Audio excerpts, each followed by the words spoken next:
Hello বন্ধুরা, সকলে কেমন আছো? আশা করি তোমরা ভালো আছো। তো গত সোমবার দিন আমি আমার বাড়িতে একটু জন্মাষ্টমীর পুজোর ব্যবস্থা করেছিলাম। প্রথমে তো সকালবেলা আমি ঘুম থেকে উঠে দেখলাম পুরো আকাশটা মেঘলা হয়ে আছে। তারপর সকালবেলা থেকেই শুরু হলো বৃষ্টি। তাই সকালবেলা উঠেই আমি ছাতাটা নিয়ে একটু বাইরে বেরিয়েছিলাম প্রকৃতির অবস্থা কেমন সেটা দেখবো বলে। যেহেতু আজকে জন্মাষ্টমী ছিল তাই বৃষ্টি হওয়াটা স্বাভাবিক ছিল, কারণ প্রত্যেক বছর এই জন্মাষ্টমীর দিন অল্প না অল্প বৃষ্টি হবেই হবে। আর এখন যে রাধাকৃষ্ণটা দেখতে পাচ্ছ, এইটা হোলির সময় আমাদের ক্লাবে আনা হয়েছিল। আজকের একটু ডায়মন্ড হারবার থেকে ফুল মিষ্টি আনার কথা ছিল, তাই বৃষ্টি যতক্ষণ না থামছে আমি বেরোতে পারছিলাম না। তো বেলার দিকে বৃষ্টি থামতেই আমি চলে গিয়েছিলাম ডায়মন্ড হারবারে। এই গন্ধেশ্বরী ভান্ডার যে দোকানটা দেখছো, এই দোকান থেকেই আমি গোপালের সমস্ত জিনিসপত্র নিয়েছিলাম। আর দোকানে ঢুকেই যেটা আমার প্রথমে চোখে পড়লো সেটা হলো এই গোপালটা। দেখো কত সুন্দর দেখতে লাগছিল। তারপরে দেখলাম পাশে কিছু ময়ূরের পালকও বিক্রি হচ্ছে, কিন্তু আমি আগের দিনকে পালক কিনে নিয়ে গেছিলাম, তাই আর কিনলাম না। এই মালাগুলোর মধ্যে থেকে ওই যে নীল সাদা মালাটা দেখছো, এই মালাটাই আমি নিয়েছিলাম। আর এখান থেকে একটা গোপালের মালাও নিয়েছিলাম। যেহেতু আজকে ছিল জন্মাষ্টমী, তাই অনেক গোপাল এবং গোপালের সমস্ত জিনিসপত্র এই দোকানে বিক্রি হচ্ছিল। তো তারপরে আমি দোকান থেকে বাইরে এসে স্টেশন বাজারের দিকে চলে এলাম ফুলের মালা কিনবো বলে। আর এই ফুল দোকানে ঢুকেই আমি পুরো অবাক। আজকের ফুলের দাম এত বেশি যে তোমাদের আমি কি বলবো। এই যে গাঁদার ছোট ছোট চেনগুলো দেখছো, এগুলোর দাম নিয়েছিল এক একটা 15 টাকা পিস। আর পদ্ম ফুলের কথা তো বাদই দিলাম, এক একটা 50 টাকা পিস। দেখো এই ফুলগুলো আমি নিয়েছি, কিন্তু আমার একদমই মন ভরছিল না। তো তারপরে আমি ওখান থেকে চলে এলাম মিষ্টির দোকানে।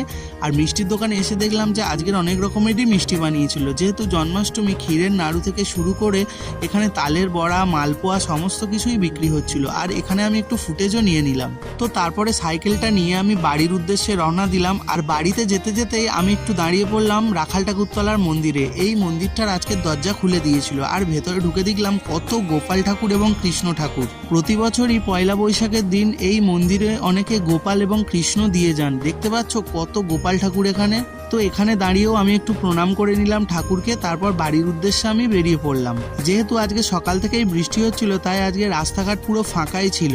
তো আজকের আকাশটা সকাল থেকেই মেঘলা হয়ে রয়েছে, তাই আমি তাড়াহুড়ো করছিলাম যাতে বাড়ি পৌঁছানোর আগে যেন না বৃষ্টি শুরু হয়ে যায়। তাই আমি তাড়াহুড়ো করে বাড়ির দিকেই যাচ্ছিলাম। আর বাড়িতে গিয়েই আমার গোপাল ঠাকুরের জন্য ভোগের ব্যবস্থা করতে হবে। তো এখন সন্ধে 6:15 বাজে, আর মা দেখো পায়েসটা বসিয়েই দিয়েছে। আর গোপালের জন্য পায়েস ভোগটা পুরো রেডি হয়ে গেছে। তো তারপরে মা এদিকে আরো অনেক রকমের ভাজা পিঠে বানাচ্ছিল, আর ওইদিকে গিয়ে আমি খিচুড়ির জন্য সবজিটা কেটে নিচ্ছিলাম। আর তালের পিঠে হবে বলে মা এদিকে ব্যাটারটা রেডি করছিল। তো এদিকে ভোগের জোগাড় চলছিল। তো তার মধ্যখানে আমাদের পাশের বাড়ির একটা কাকিমা এই গোপালের ভোগটা দিয়ে গেল, কারণ ওনাদের বাড়িতেও গোপাল পুজো হয়েছিল। আর বন্ধুরা, তোমরা তো জানো তালের পিঠে ছাড়া জন্মাষ্টমী অসম্পূর্ণ, তাই মা এদিকে তালের ভাজা পিঠেগুলোও বানাচ্ছিল। তালের ভাজা পিঠে বানানো কমপ্লিট হয়ে গেলে আমি এদিকে খিচুড়িতে মেশানোর জন্য বিভিন্ন সবজিগুলো ভেজে নিচ্ছিলাম।